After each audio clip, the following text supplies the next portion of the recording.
तू लगती भोली, लगे दुनिया की खुशी मेरे पास आई रे। तेरी पायल की झनकार मन याद दिलाई रे।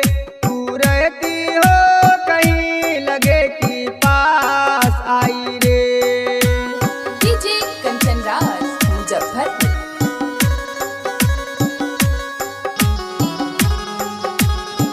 आशीष रिकॉर्डिंग स्टूडियो चरवाहा विद्यालय मनिहारी। डीजे कंचन राज मुजफ्फरपुर।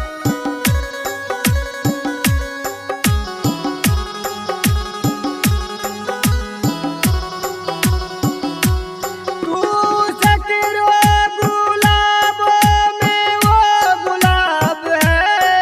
तेरी खुशबू से सारी दुनिया आबाद है।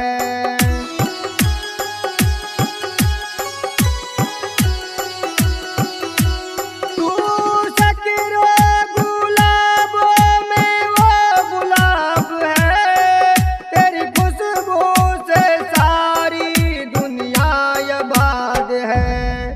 जब चलती हो तू सबके मन को भाई रे। मेरे कानों में तेरी आवाज आई रे। तेरी पायल की झनकार मन याद दिलाई रे। तू रहती हो कहीं लगे कि पास आई रे। डीजे कंचन राज मुजफ्फरपुर।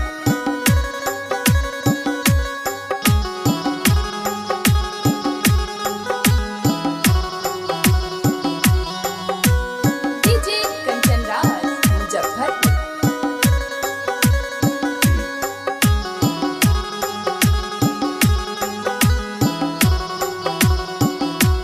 बोलो बोलो सजनी तुम क्या चाहती हो। मेरा दिल कहता है कि तुमसे ही शादी हो।